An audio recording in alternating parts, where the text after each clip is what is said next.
आप 25 साल से ज्ञान में चल रहे हैं।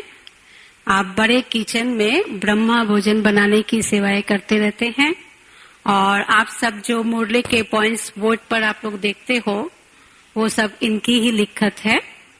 इन्होंने 2500 भी अधिक स्कूलों में नैतिक मूल्यों के ऊपर क्लासेस कराई हुई है। इसके अलावा भी 900 से अधिक जेलों में इन्होंने सेवाएं प्रदान की है और 3000 से अधिक आर्टिकल्स इन्होंने लिखा है और इनका जन्म बहुत वंडरफुल ढंग से हुआ है। जैसे आप लोग जानते हैं कि जो रद्दी के कागज हम लोग फेंक देते हैं बिक्री में या पड़ा रहता है, तो वहीं से कोई एक पेपर जैसे पंपलेट हो या कोई बाबा की लिखत वो उनको मिली थी और उसी के आधार से वो आज बाबा के बच्चे बने। तो बाबा जो बोलते हैं ना, बच्चे को मैं कौड़ी से हीरा बना देता हूँ, तो इनका जन्म उसी ढंग से हुआ है। तो ये किस तरह से कौड़ी से हीरे तुल्य बने, ये भी हमारे लिए बहुत बड़ा एग्जाम्पल है। और अभी भाई जी आप लोग को हमारे जीवन में जो आने वाली समस्याएं हैं, छोटी छोटी समस्याएं, उस सब को किस तरह से सहज ढंग से हम समाधान कर सके उसके ऊपर क्लासेस कराएंगे आदरणीय भगवान भाई जी। ताली से स्वागत करें एक हाथ की तरफ से। ओम शांति। तो आज का टॉपिक है समस्या का समाधान कैसे करें। वास्तव में आज जो हमें ज्ञान लेने की जरूरत पड़ी है, ये हमने ज्ञान क्यों लिया है? क्योंकि जीवन में छोटी छोटी समस्या आते हैं, तो उसी समस्या का ज्ञान के आधार से हम समाधान करने के लिए हमने ज्ञान लिया है। ज्ञानी और अज्ञानी का यही फर्क है। ज्ञानी समस्या में घबराता नहीं, समस्या का समाधान करता है, और जो अज्ञानी है उस समस्या में घबराता है। क्यों हुआ, कैसे हुआ, ऐसे कैसे हुआ, वो तनाव में आता है। इसीलिए अगर ज्ञानी बनने के बाद भी सफेद ड्रेस पहना, बैज पहना, बाबा को पहचाना, लेकिन इसके बाद भी अगर हमने समस्या का समाधान करने की कला नहीं सीखी, इसका मतलब हम ज्ञानी नहीं हुए। इसलिए आप सभी मधुबन में आए हैं। अभी यहां से वापिस जाते समय आप ऐसे हल्के होकर के यहां से जाना। आपके जीवन की जो समस्या थी उसको खत्म करके समाधान करके जाना। क्यों समाधान करके जाना? क्योंकि समस्या जिसको आती है वो ज्ञान का चिंतन, योग का चिंतन, आत्म चिंतन, परमात्मा चिंतन, मनन चिंतन नहीं कर सकता। इसलिए समस्या का समाधान करना ये योग का पहला फाउंडेशन है। अगर हमें इस योग के पथ पर चलना है, योग के मार्ग में चलना है, तो पहले हमें समस्या का समाधान करना पड़ेगा। और ज्ञान है ही हमें समस्या का समाधान करने के लिए। क्योंकि अगर आपके सामने कोई समस्या है तो आप वृत्ति से वायुमंडल बनाने की सेवा नहीं कर पाएंगे। क्योंकि जो व्यक्ति आपके सामने समस्या पैदा करता है उसको देखते ही आपका वायुमंडल, आपकी वृत्ति खराब हो जाते हैं। और जब वृत्ति खराब हो गई तो बाबा को तो भूल गए और उसके प्रति गलत वृत्ति आपने फैला दी। इसीलिए आज संसार परिवर्तन क्यों नहीं हो रहा है, ये दुनिया परिवर्तन क्यों नहीं हो रहा है? उसका कारण है वृत्ति में परिवर्तन नहीं किया। और वृत्ति परिवर्तन क्यों नहीं हो रहे? क्योंकि हम समस्या का समाधान नहीं कर रहे। इसीलिए आज हमें इस बात को बड़े गहराई से सोचना है। जिसको हम समस्या समझते हैं, जिसको हम प्रॉब्लम समझते हैं, ये समस्या और प्रॉब्लम्स क्या है? वास्तव में देखा जाए ये संसार बड़ा कल्याणकारी बना है। इस संसार की हर घटना कल्याणकारी बनी है, हर बात कल्याणकारी बना है। इस संसार का हर व्यक्ति निर्दोष है, कोई दोषी नहीं है। इसीलिए बाबा ने यहां आते हमें पहला ज्ञान कौन सा सुनाया? ड्रामा का ज्ञान, कर्म गति का ज्ञान। अगर जिसको कर्म गति का ज्ञान है, ड्रामा का ज्ञान है, तो भी समस्या का समाधान नहीं कर रहे, इसका मतलब उसने ड्रामा को समझा नहीं, कर्म गति को समझा नहीं। इसलिए हमें हल्के होना बहुत जरूरी है, क्योंकि समस्या आने से हम भारी बनते हैं, खुद भी भारी, दूसरे भी भारी। तो समस्या तो अलग अलग प्रकार के होते हैं। क्या क्या समस्या होते हैं? कोई किसका अपमान कर रहा है, ये समस्या है। कोई किससे रोक रहा है, समझे कोई पत्नी ज्ञान में आ रहे हैं, पति उसका रोक रहा है, नहीं जाओ, तुम आश्रम में नहीं जाओ, और उस पत्नी को बहुत समस्या लग रही है। बाकी सब घर में काम करती है, सब कुछ ठीक करते हैं, लेकिन पति कहता है वहां नहीं जाना है। तो इसीलिए उस माता के मन में उस पति के प्रति घृणा भाव उत्पन्न हुआ है। ये मुझे समस्या क्यों डाल रहे हैं? बाकी सभी लोग जाते हैं, लेकिन मुझे क्यों रोक रहे हैं? किसको समस्या है? किसी ने पैसे लेके गया, वापस नहीं दे रहा है, ये समस्या है। किसकी क्या समस्या है? शरीर ठीक नहीं है। किसकी गरीबी की समस्या है? किसकी उसके घर के अंदर बच्चे तंग कर रहे हैं?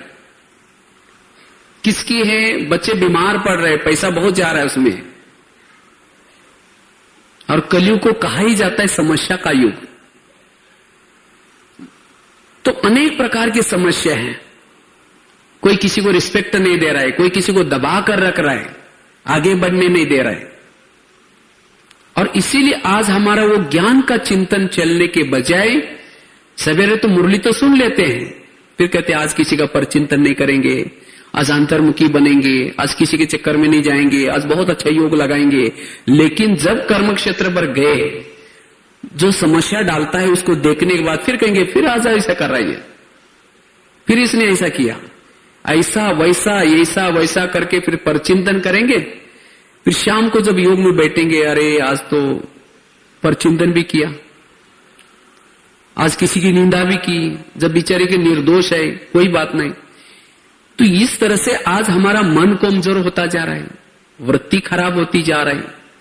इसीलिए हमें समस्या का समाधान करना ये बहुत जरूरी है। और इस सीजन में मैं तो देखा, इस सीजन की जितनी भी वानियां चली, बाबा ने बार बार कहा कि बच्चे समस्याओं का समाधान करो, कारणों का निवारण करो, और यही इस वर्ष के पुरुषार्थ की नवीनता है। बाबा ने नए साल में मुरली चलाई थी, बाबा ने कहा कि इस वर्ष में क्या नवीनता करेंगे? यही नवीनता करो, समस्या का समाधान करो, कारणों का निवारण करो, तो दृढ़ता से परिवर्तन होगा। और यही हमारा तीव्र पुरुषार्थ का आधार है। और जो समस्या का समाधान करता है उसका मन हल्का रहता है, और जिसका मन हल्का रहता है वही उड़ता रहता है। यही फरिश्ता स्थिति है, उसी की ही निराकारी स्थिति रहती है। जो समस्या का समाधान करता है वो निराकारी अवस्था में रह सकता है, वही वृत्ति से वायुमंडल फैला सकता है,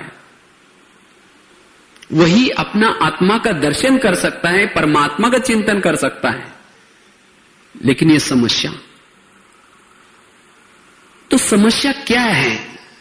एक आपको एक प्रैक्टिकल एग्जांपल सुनाता हूं, इससे पता चलेगा कि समस्या क्या है। समस्या मतलब और कुछ नहीं, अनेक जन्मों में जो दूसरों के साथ जो व्यवहार किया, उस व्यवहार को अगर आपने गलत व्यवहार किया है तो गलत रूप से वो आपके साथ व्यवहार कर रहे हैं। अगर किसी का पैसा आपने डुबोया है तो वो आपका पैसा डुबो रहा है। तो जो आपने कांटे बोए तो वही कांटे आज समस्या के रूप में आपको दिखाई पड़ रहे हैं। अगर आपने किसी को दबा कर रखा है सांस बन करके, आपको भी इस जन्म में वो सांस बन करके दबा रहे हैं। अगर किसी को आपने भी रोका हुआ है सत्संग में जाने के लिए, वो भी आपको पति बन करके अभी रोक रहा है। इसीलिए उसको समस्या कहेंगे। लेकिन आज हम न जानने के कारण हम केवल वर्तमान को जानते हैं, इस जन्म को जानते हैं, लेकिन बाबा ऊपर से कई जन्मों को जानता है। इसीलिए बाबा कहते बच्चे, ये समस्या नहीं, तुम्हारे कर्मों का ये फल है। तो इसीलिए जब काटे बोते समय मजा आई और अभी, इसीलिए जो कुछ हो रहा है उसको अपना ही कर्म समझ करके खुशी खुशी से उसको क्या करो, सहन करो। एक एग्जाम्पल आपको सुनाता हूं, प्रैक्टिकल घटना है, कोई एग्जाम्पल नहीं है। एक आगरा की बात है। आगरा में एक पति पत्नी रहते थे, बहुत गरीब थे। तो एक बार उनके पास कोई मेहमान आता है। वैसे मेहमान आया था दिल्ली में खरीदारी करने के लिए, उनको काफी सारा माल खरीद करना था। उसके बाद लेकिन उसी दिन संडे था, दुकान बंद थी। तो उसने सोचा चलो मैं आगरा में जाकर के घूम के आता हूं, फिर मंडे के दिन आकर खरीदारी करूंगा। वो आगरा में आया, घूमा फिरा, लेकिन रात में उसको वही रेस्ट करना था आगरा में। तो सोचा कोई होटल में जाऊं। होटल में गया लेकिन जगह नहीं मिली। उसके पास बहुत सारा पैसा था, खरीदारी करने के लिए लाया था। अगर उसने सोचा मैं कहीं बस स्टैंड पर सो जाऊं, मेरा बैग उड़ जाएगी, अगर कहीं स्टेशन पर सो जाओ तो भी हो जाएगा। तो सोचा अभी क्या करें, होटल में तो जगह नहीं मिली। तो उसको याद आया मेरा एक मेहमान है, लेकिन वो है गरीब, लेकिन बोला कोई बात नहीं, एक रात को रहना है। तो गया उसके पास एड्रेस ढूंढ करके, तो जाकर के खाना वगैरह खाया। रात को सोने से पहले उसने अपने बैग से कपड़े निकाल रहा था। जो गरीब था उसके पत्नी ने उसके बैग को देखा तो उसमें बहुत सारे बंडल थे पैसे के।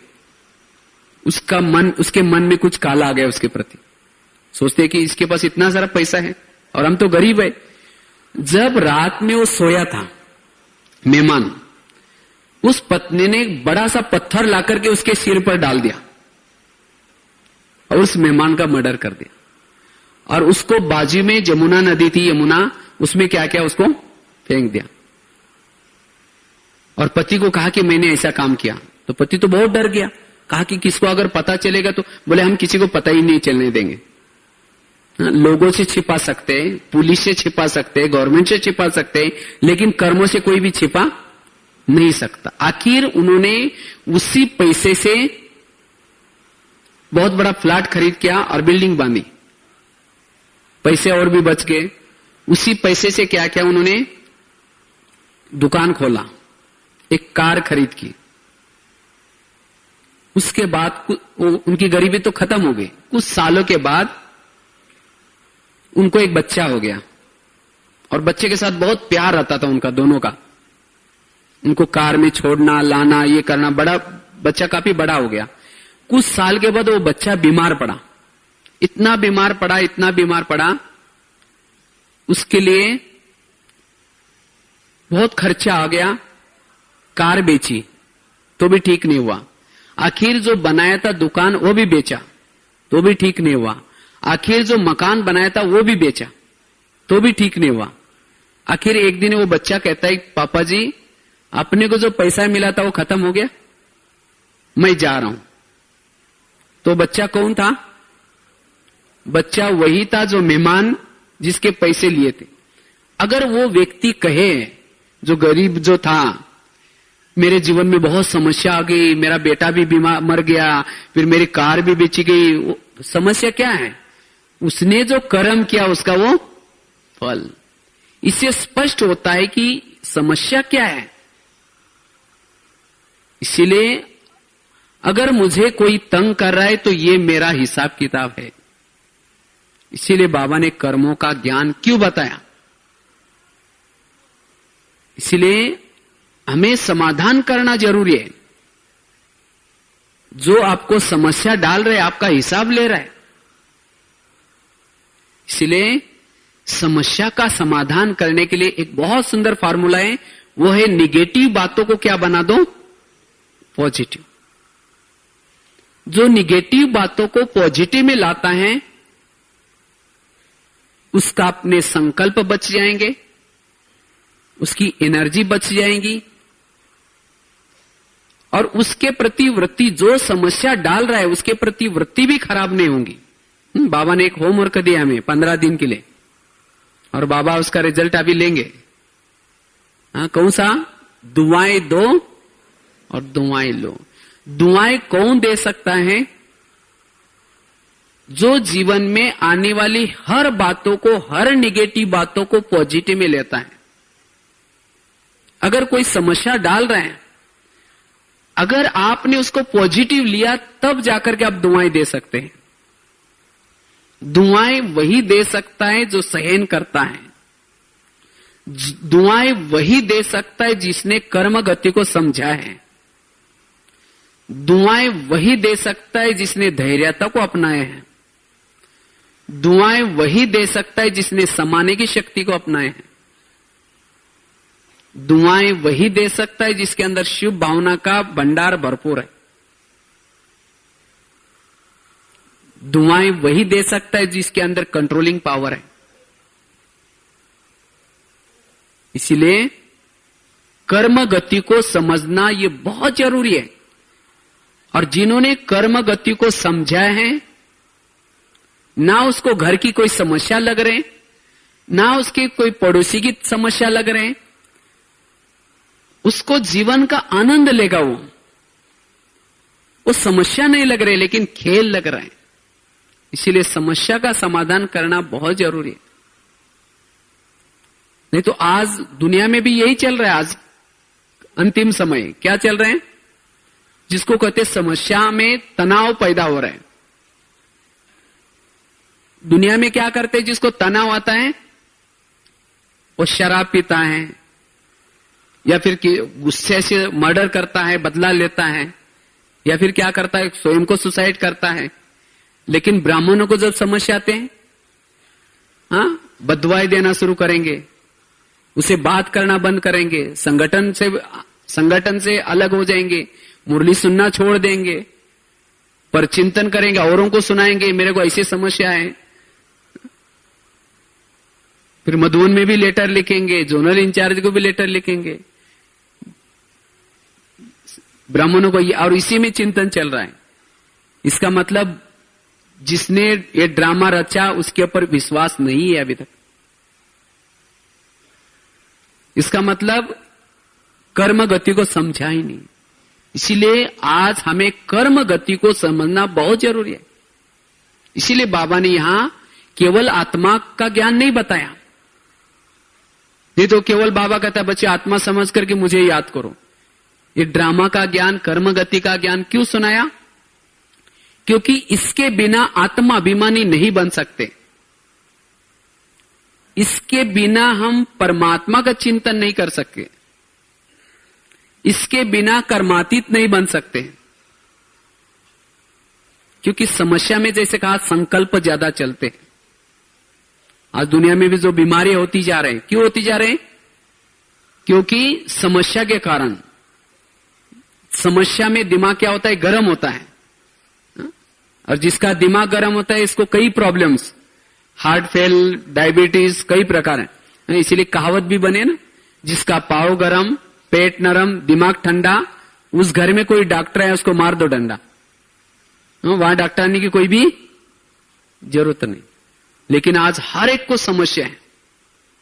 इसीलिए हमें समस्या का समाधान करना बहुत जरूरी है। तो छोटी छोटी समस्या का समाधान करने के लिए जैसे कहा, निगेटिव बातों को क्या बना दो? पॉजिटिव। समझो कोई अगर आपका अपमान कर रहे हैं, ये समस्या है, आप उसको पॉजिटिव लो। कैसे? ये अपमान नहीं कर रहा है, मेरे ऊपर गुलाब का फूल डाल रहे हैं। जो संगम युग में आपके अपमान करेगा जो व्यक्ति, वही व्यक्ति द्वापर में रोज आपके मूर्ति के सामने गुलाब के फूल ला करके डालेगा, गुलाब के फूलों से पूजा करेगा। तो भगत चाहिए कि नहीं चाहिए? तो जिस किसी ने अपमान किया, बाबा को थैंक्स करो, बाबा आज आपने बहुत अच्छा भगत भेजा था, उसने बहुत अच्छा फूल डाल के गया, आपका बहुत बहुत धन्यवाद। अगर आपकी किसी ने बुराई की, जब आपको पता चलता है कि इन्होंने मेरी बुराई की है, और जब वो सुनते हैं तो दिल क्या होता है? खराब लगता है, हमारी ग्लानि कर रहे सब, तो उस समय फिर उसके प्रति वृत्ति खराब करते हैं, ये तो मेरी अच्छी महिमा नहीं करते, ग्लानि करते हैं, उसको बददुआई देते हैं। लेकिन नहीं, उसको भी दुआई दो, ये आपकी ग्लानि नहीं कर रहे, लेकिन वो आपका कीर्तन भजन गा रहे हैं।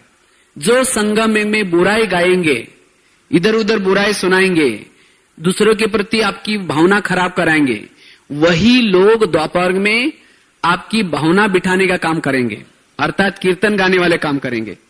जिसने गाया अर्थात बोला, जिसने हां में हां मिलाया, जिसने वो सुना, वो कोई सुनने वाला कीर्तन बनेगा, कोई गाने वाला बनेगा, कोई टाल बजाने वाला, कोई डपले वाला बनने वाला बनेगा। हाँ, तो कीर्तन भजन मंडली चाहिए। तो इसलिए उस बातों को क्या करना है, पॉजिटिव, तब जाकर के आप हल्के रह सकते।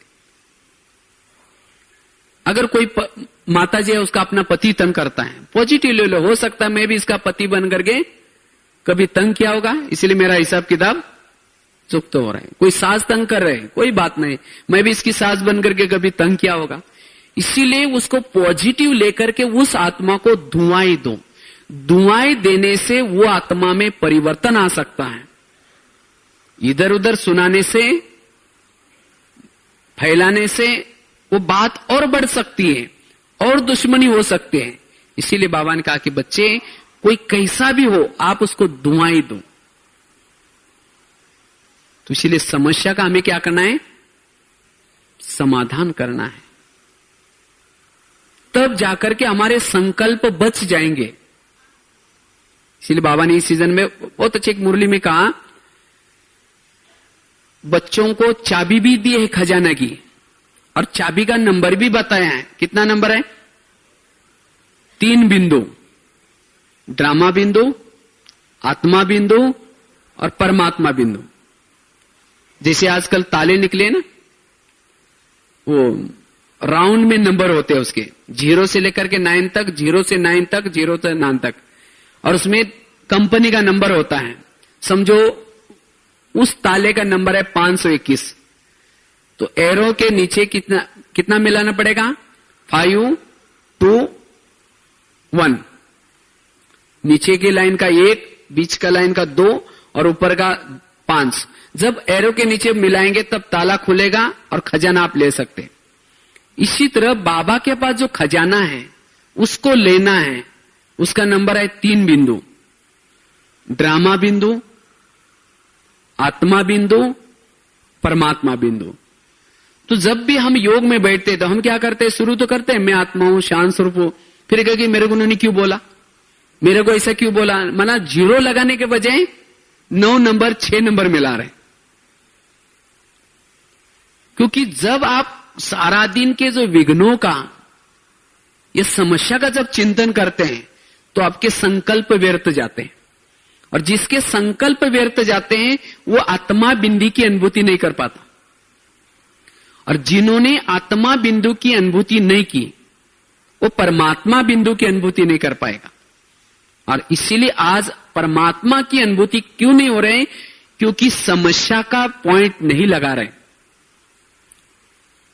योग मतलब ऐसा नहीं कि सारा दिन कुछ भी करो, कुछ भी सोचो और शाम को आकर के बाबा बाबा करते रहो। सारा दिन जिन्होंने ड्रामा की बिंदी लगाई है, समस्या का समाधान किया है, उसकी एनर्जी बचेगी, संकल्प बचेंगे, और उसी संकल्प, उसी स्थिति का नाम है सोल कॉन्शियस। और जिसकी सोल कॉन्शियस स्थिति है उसको परमात्मा की स्थिति, परमात्मा बिंदु की अनुभूति सहज हो जाएगी। एक दूसरे का कनेक्शन है। इसीलिए 3 बिंदु बहुत इंपॉर्टेंट है। इसीलिए पॉजिटिव सोचना बहुत जरूरी है। जितना सारा दिन की परिस्थिति के बारे में पॉजिटिव सोचेंगे उतना आप समस्या का समाधान कर सकते हैं। पहले जमाने में भी लोगों के सामने समस्या आती थी, बातें आती थी, लेकिन वो क्या करते थे, उस बातों को पॉजिटिव में लेते थे।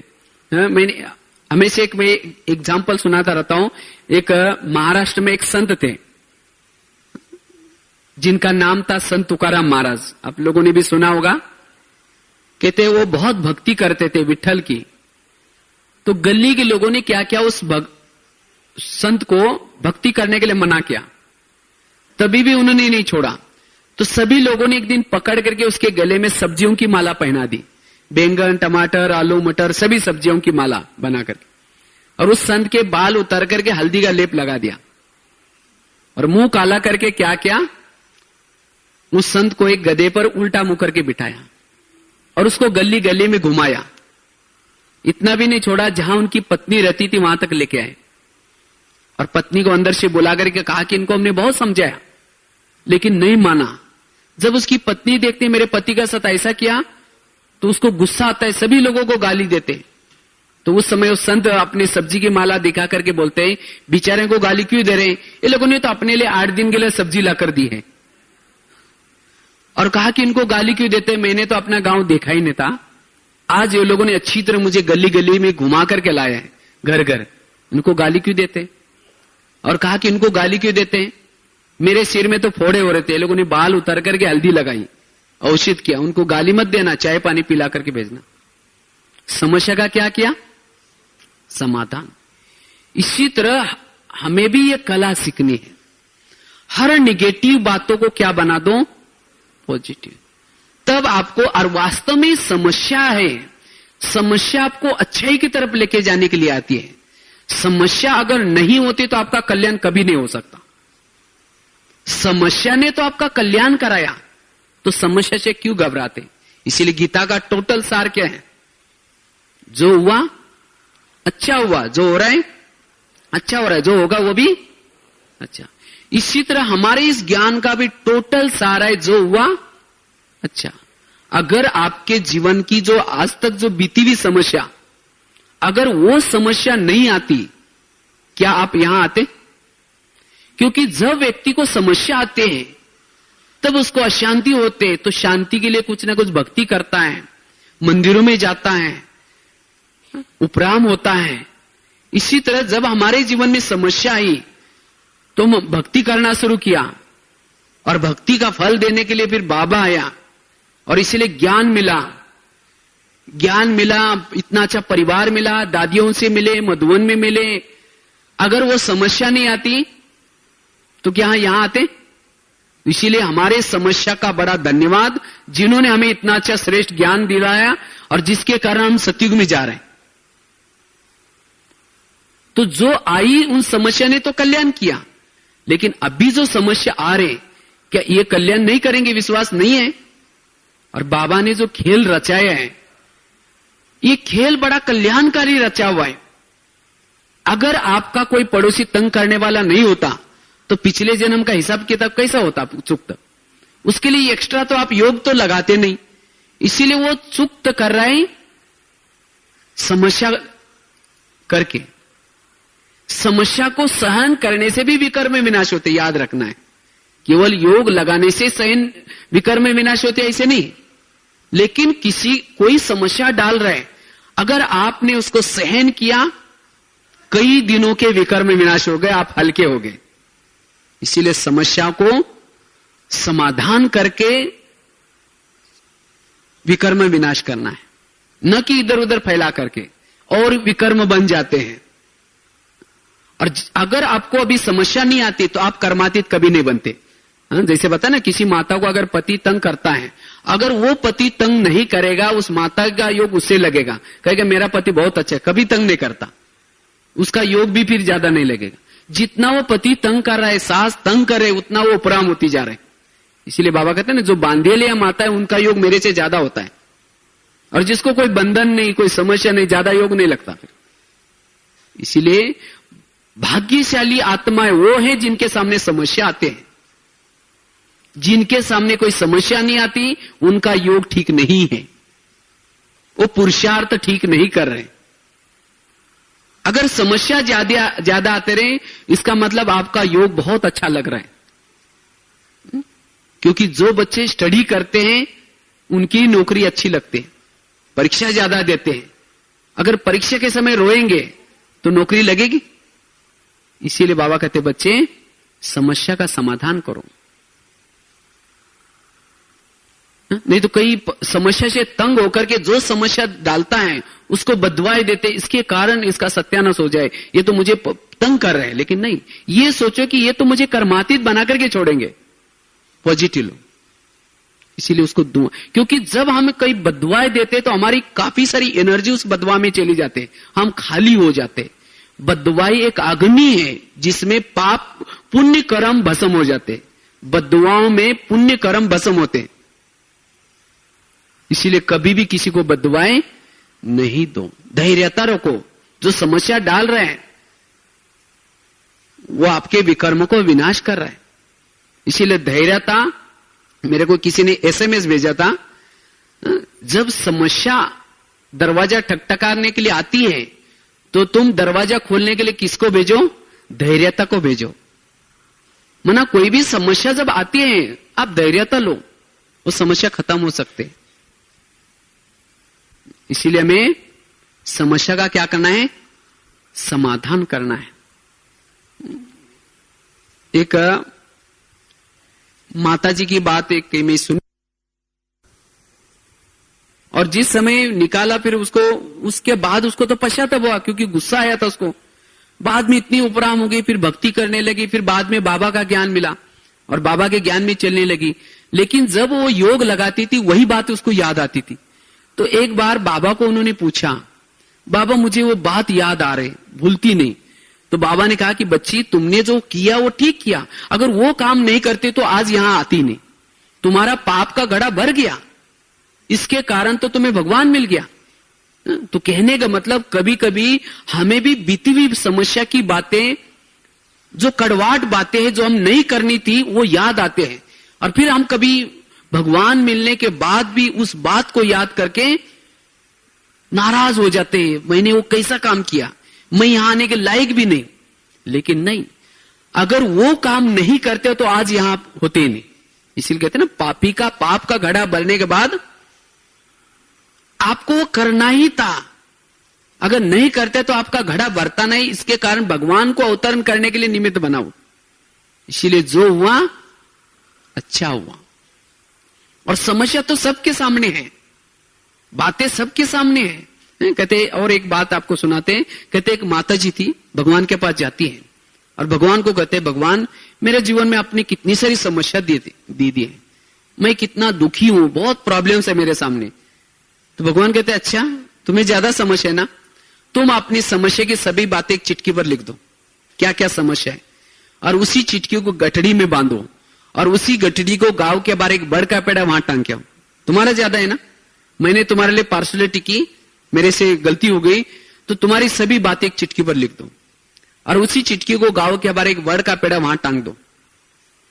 लेकिन उसी पेड़ों को बहुत सारे दुखों की समस्या की गठड़ी है, तुम्हारा छोड़ देना और उसमें से कोई भी एक लेके आना। तो माता जी बड़ी खुश हो गई, सोचे चलो मेरा कम हो जाएगा। अपनी सभी बातें लिखते हैं, मुझे सास बहुत तंग करते हैं, दबा करके रखती है, बहुत परेशान करते हैं, दोपहर को घूमने में नहीं जाने देती। जो जो उसको सास जो करती है वो सब लिख देती और उसको गठड़ी में बांधते हैं, टांग के आते हैं। लेकिन भगवान ने कहा था उसमें से कोई भी एक तुम्हारा छोड़ देना, कोई भी एक लेके आना, क्योंकि दुख धाम में रहते हो तो दुख तो जरूरी है। तो उसको लगता है ये गठड़ी लूं या ये लूं या ये लूं, उसको लगता है अगर ये लूंगी तो हो सकता है उसका पति शराबी होगा, ये भी तो समस्या है। अगर ये लोगे तो हो सकता है उसकी पड़ोसनी तंग करने वाली होगी, ये भी तो समस्या है। अगर ये लोगे तो हो सकता है उसके बच्चे तंग करने वाले होंगे या गरीब होंगे, इसीलिए मेरी सास तंग करते हैं, बाकी तो सब ठीक है, इसीलिए अपना ही उतार करके वापिस लाते। तो इसी तरह हर व्यक्ति के जीवन में समस्या जरूर है। इसीलिए किसको लग रहा है ये सुखी है, उसको लग रहा है ये सुखी है, लेकिन हर जीवन में आंतरिक सुनो उसकी, वो जब जाने के बाद वो सुनाना शुरू करता है। लेकिन और हर एक की जो भगवान ने जो समस्या गिफ्ट रूप में उसको दी है, अगर नई समस्या होती तो उसका कल्याण नहीं होता। इसीलिए समस्या का क्या करो? समाधान। जो समस्या डालता है उसका धन्यवाद दो। और एक आपको रामायण की घटना एक सुनाते हैं। कहते रामायण में राम राजा बनने वाला था, सभी अयोध्या में सबको पता चला कि राम जैसा राजा मिलने वाला, बहुत खुश हो गए सभी लोग। लेकिन जब मंत्रा को पता चलता है तो कैकेयी के पास जाते हैं और कैकेयी को बोलते हैं, कैकेयी तुम तो बुद्धू है, तुम्हारा बेटा तो ऐसा ही रह गया और तुम राम को राजा बना रहे, तुम्हारे लिए रात बाकी है, तुम सोचो, तुम्हारे लिए वचन भी दिया था, तुमने मुझे बोला था, दशरथ ने वचन दिया है, आज वो वचन लेने का चांस है, जाओ। उसकी बुद्धि को क्या क्या पलटा दिया और रामायण उल्टा हो गया सवेरे। राम राजा होने के बजाय कहां भेज दिया? वनवा में। और वनवा में जाने के बाद कितना उसको सीता चोरी होगी, क्या क्या। और जब हम रामायण कभी देखते हैं, जब मंत्र, और किसके कारण हो गया सब?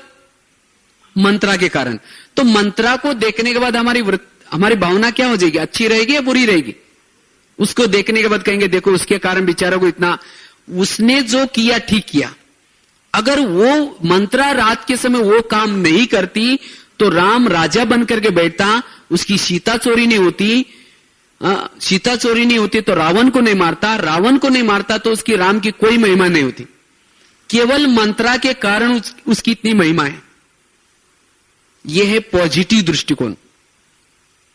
इसी तरह आज मेरे जीवन में भी कोई मंत्रा का पाठ बजाए, मेरी यहां से उल्टी सुल्टी दूसरों को सुना करके यहां से ट्रांसफर वहां करे, या मेरे गली में कहीं किसी से झगड़े लगा करके घर में मेरी घर को तोड़े, ऐसी मंत्रा को भी दुआएं देनी है। अगर वो मंत्रा ऐसा काम नहीं करती तो हो सकता हम उसी गली में रहते, दूसरे गली में नहीं जाते, वहां ज्ञान नहीं मिलता, और जब ज्ञान नहीं मिलता तो परिवार नहीं मिलता।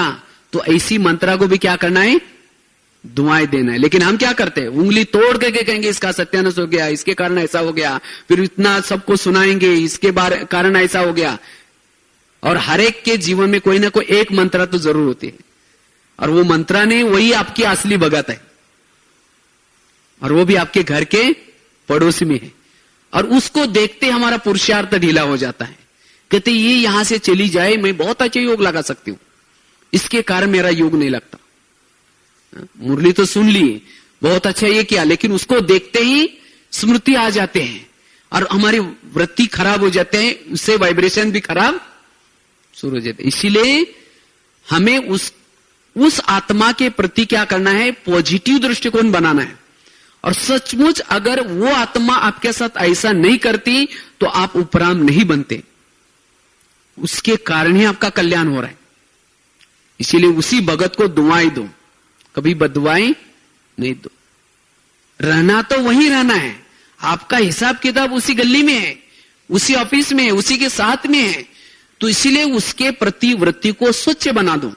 पिछले बार बाबा ने वृत्ति की वाणी चलाई, और इसके कारण आज हमारे संकल्प व्यर्थ जा रहे, बोल व्यर्थ जा रहे, क्योंकि समस्या जिसको आती है, जैसे कोई खाना खाने के बाद जो खाना डाइजेस्ट नहीं होता उसको क्या करता हूं? उल्टी करता है। इसी तरह जो व्यक्ति समस्या डाल रहे हैं, या जिस व्यक्ति की वो बातें पेट में डाइजेस्ट नहीं हो रहे, वही फिर हम औरों को किसी को बुला करके उसके कान में उल्टी करते। जैसे वो दुनिया में उल्टी कहां करते हैं? वॉश बेसिन में। तो हम भी कहां उल्टी, जिसको वो बातें डाइजेस्ट नहीं होती वो क्या करेंगे? किसी का कान में उल्टी करेंगे। कान का आकार कैसा है? वॉश बेसिन की तरह। तो इसलिए, और जो उल्टी करता है फिजिकली, उसका तबियत अच्छा नहीं होता, उसकी तबियत ठीक नहीं होती, वो कमजोर बनता रहता है। इसी तरह जो समस्या की बातें आते हैं और औरों को सुनाता रहता है, उल्टी करता रहता है, वो कमजोर आत्मा बनती जाती है। उसका मनोबल कमजोर, आत्मबल कमजोर, वो योगी नहीं बन सकता, वो वायुमंडल खराब कर रहा है। इसीलिए डाइजेस्ट करना सीखो, हर बातों के व्यवहार को डाइजेस्ट करो। कोई रावण की तरह हो, उसके संस्कारों को भी आप डाइजेस्ट करो। और वो रावण की तरह क्यों कर रहे हैं? क्योंकि आपके हिसाब किताब है। इसीलिए समस्या का समाधान करना किसी को सुनाने से नहीं होगा, ये खुद हमें ही समाधान करना पड़ेगा। और तब जाकर के आप तीव्र पुरुषार्थी बन सकते हैं, तब जाकर के योगी बन सकते हैं। इसीलिए बाबा ने कर्म गति का ज्ञान बताया। इसीलिए वर्तमान समय आज जो हम परेशान हैं समस्या के कारण, इसीलिए अभी बाबा के कमरे में जाकर के क्या करेंगे? यहां से जब जाने से पहले जिसके प्रति आपकी बनती नहीं, उसके प्रति आप पॉजिटिव दृष्टिकोण बना करके जाओ, उसके प्रति अपनी वृत्ति को स्वच्छ बना करके जाओ, तब जाकर के आप ज्ञान का चिंतन कर सकेंगे, सोमानों में रह सकेंगे, आत्मस्वरूप में रह सकेंगे। इसीलिए उस आत्मा के प्रति दुआएं निकालो, सचमुच ये आत्मा कितनी महान है, और वो जो आपके साथ व्यवहार कर रहे हैं उसकी कोई गलती नहीं है। हर आत्मा का अपना अपना पार्ट है, और उसको जैसी स्क्रिप्ट मिली है, जैसे नाटक होता है ना, नाटक में सबको जैसी स्क्रिप्ट मिलती है वैसे सभी पार्ट बजाते हैं, इसीलिए उसको जैसी स्क्रिप्ट मिले वो सब बजा रहा है। इसीलिए बाबा कहते बच्चे, उसको ये कहना है कि ऐसा क्यों कर रहा है, इसका मतलब जिसने डायरेक्टर बनने नाटक रचा है, खेल रचा है, आप उसके ऊपर डाउट ले रहे हैं। इसीलिए बाबा कहते हैं ड्रामा के ऊपर निश्चय, स्वयं के ऊपर निश्चय, और जो व्यवहार कर रहा है ब्राह्मण परिवार है उसके ऊपर भी निश्चय, पार्टधारी के ऊपर भी निश्चय। तब जाकर के आप एकाग्र बन सकते हैं, तब एकांतवासी बन सकेंगे, तब अंतर्मुखी बन सकेंगे। इसलिए समस्या का समाधान करना जरूरी, चाहे घर की समस्या हो, चाहे ब्राह्मणों की समस्या हो, कोई भी समस्या हो, लेकिन खुद ही हमें क्या करना है, उसका समाधान करना है। नहीं तो कई बोलते ना भगवान तो कोई सुनता ही नहीं हमारी, वो कुछ नहीं सुनता, यहां ऐसा ही हो रहा है। लेकिन नहीं, ये ड्रामा बड़ा कल्याणकारी चल रहा है, भगवान इस संसार में अन्याय नहीं करता, ये खेल बड़ा न्यायपूर्वक चल रहा है। नहीं तो कई सोचते हैं, कभी कभी किसी का क्या होता है, विश्वास टल जाता है, ये सामने वाला व्यक्ति इतना खराब है, इतना खराब कर्म कर रहा है, तो भी भगवान ने सब कुछ उसको ही दिया है। इसीलिए हमें लगता है कि हम भी अगर ऐसे रहेंगे तो हम खत्म हो जाएंगे, इसीलिए हम कभी अपना मार्ग छोड़ देते हैं। लेकिन नहीं, बाबा तो कहता है अगर आप सच्चे हैं, मैं सदा तुम्हारे साथ हूं, तुम्हें घबराने की कोई जरूरत नहीं, आप सच रहो, चाहे कुछ भी आ जाए, समस्या आ जाए, लेकिन उसको सहन करो। इसीलिए सहन करने का गुण सबसे ऊंचा गुण कहा गया है। सहन करने से शांति का गुण आता है, सहन करने से धैर्यता का गुण आता है, एकाग्रता का गुण आता है, अंतर्मुखता का गुण आता है, किसी को सम्मान देने का गुण आता है। जो सहन नहीं करता वो सम्मान भी नहीं दे सकता, और जो सहन करता है वही झुक भी सकता है। इसीलिए बाबा कहते बच्चे हल्के बनो, और इसको कहते फरिश्ता, हर बातों में, हर परिस्थिति में हल्के। इसीलिए दीदी हमेशा एक 3 शब्द यूज करती थी, झुक झुक झुक, शिक शिक शिक, मर मर मर। झुकना सीखो, सीखना सीखो, और मरना सीखो। इसलिए समस्या का समाधान हमें करने का पाठ यहां से, और इस वर्ष में तो आगे चलकर तो बहुत समस्या आएंगी। अभी तो एक एक समस्या बाबा भेज रहा है, जाओ उसकी परीक्षा लो। आगे चल करके चारों तरफ से समस्या आएंगी, क्या करेंगे। अभी तो व्यक्ति की तरफ से कभी आती है, कभी प्रकृति के तरफ से आती है, कभी विकारों के तरफ से आती है। आगे चल करके एक साथ चारों तरफ से समस्या आएंगी, क्या करेंगे, किसको सुनाएंगे। इसीलिए बाबा कहते बच्चे समाधान स्वरूप बन करके रहो। अभी आपके पास ज्ञान होना जरूरी है। जब कोई व्यक्ति मेरे लिए समस्या बनकर के आता है, मैं उस समय अपनी स्थिति को मेंटेन कैसे करूं। अगर कोई विकारों की तरफ से मेरे पास कोई समस्या आते हैं, उसी समय क्या करें। अगर कोई प्रकृति की तरफ से मुझे समस्या आते हैं, उसी समय मुझे कैसे सहन करना है। तो इस तरह से समस्या का समाधान करने की अभी कला सीखना है।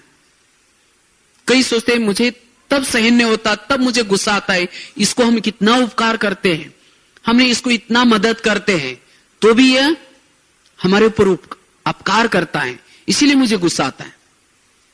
याद रखना है, ये संसार का ही नियम है। जिसके ऊपर आप उपकार करेंगे, जिसको आप मदद करेंगे, वही आपका अपकार करेगा। इसीलिए उसको भी क्या करना है, दुआएं देने हैं। जैसे देखो बाबा की भी प्रैक्टिकल आप देखेंगे, शिव बाबा की अगर लाइफ स्टोरी देखेंगे, माना प्रैक्टिकल देखेंगे, शिव बाबा ने तो आज निराकारी स्थिति में रहता है, उसको भगवान कहा, सबसे बड़ा कहा। क्यों कहा? क्योंकि सबसे ज्यादा समस्या तो किसके पास आई है? बाबा के पास। आप कहेंगे बाबा के पास क्या समस्या आई? जिन लोगों का बाबा ने भला किया ना, हम लोगों का, ब्राह्मणों का भला, संगम युग में आया, इतना अच्छा ज्ञान सुनाया, इतनी अच्छी पालना दी, इतना अच्छा देवी देवता बनाया, लेकिन सतयुग में जाकर के बाबा को याद करते, भूल गए। लेकिन द्वापर में जाकर के गाली देना शुरू किया, हे भगवान तुम कुत्ते में, बिल्ली में, टिक्कर में, बोला, वो भी ढोल बजा करके बोला। क्या उसी बातों को बाबा ने सुना नहीं होगा? कई लोग सोचते भक्ति की, भक्ति कौन सी भक्ति?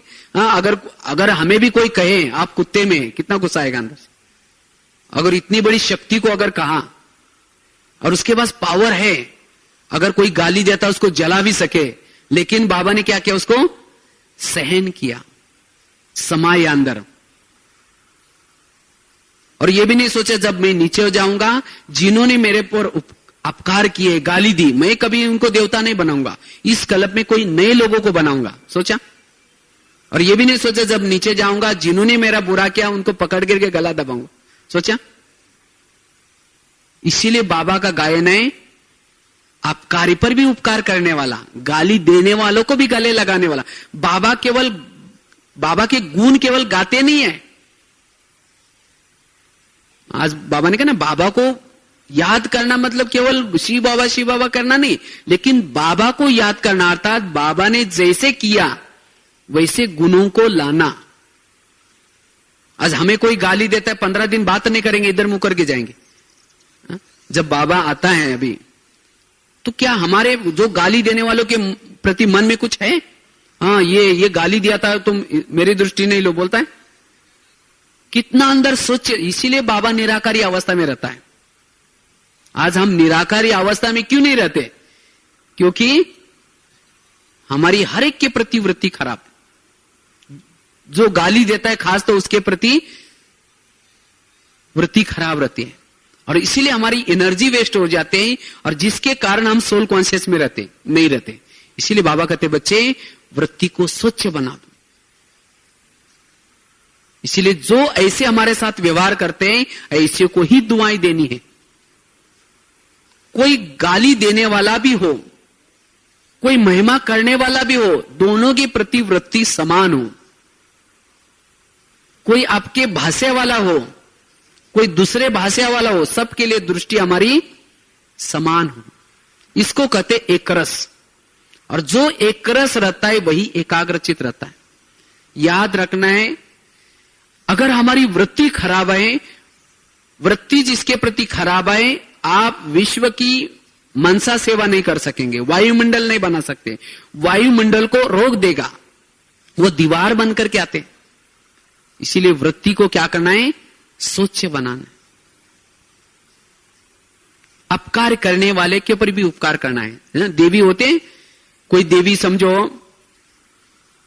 कोई देवी के मूर्ति के सामने जाकर के आप गाली दो, कोई देवी ऐसा जो वरदान है हाथ के बजाय नीचे करते हैं, मुझे गाली देने वाला आ गया, चेहरा पीछे करते, मुड़ अप करते हैं, उस मूर्ति को गाली दो चाहे कुछ भी करो, वही हंसता हुआ चेहरा वरदान हाथ होता है। इसी तरह अगर हमारी कोई महिमा करने वाला भी आए, कोई ग्लानि करने वाला भी आए, वही एकाग्र स्थिति। इसको कहते कर्मातीत, इसको कहते आत्माभिमानी स्थिति। अगर मुझे कोई गाली देने वाला आता है, उसके संकल्प कर चलते हैं, ये भी मेरा देहभान है, ये भी मेरी आत्माभिमानी स्थिति नहीं है। तो इसीलिए हमें क्या करना है? ऐसी स्थिति बनाने, और तब जाकर के एकाग्रचित होकर के बाबा को याद कर सकेंगे। आज जो हमारा योग नहीं लगता, कई बोलते ना, पता नहीं योग में बैठने के बाद परमधाम में ज्यादा समय टिकते ही नहीं, तो कौन सी बातें आपको नीचे लाते हैं? यही समस्या की बातें आपको नीचे लाते हैं। किसी के प्रति आपकी वृत्ति खराब है तो वही बातें आपको नीचे लाते हैं। इसीलिए स्वच्छ बनकर के बैठो। जो स्वच्छ बनकर के बैठता है वही योगी बन सकता है। और बाबा कहते हैं बच्चे मैं सबके दिल में बैठा हूं, लेकिन किसके दिल में बाबा बैठता है? बस तो इसलिए किसके दिल में बाबा बैठता है? जिसका दिल स्वच्छ और साफ हो। इसलिए हमें क्या करना है? अपने वृत्ति को स्वच्छ और साफ बनाना है। इसके लिए हमें निगेटिव बातों को क्या बनाना है? पॉजिटिव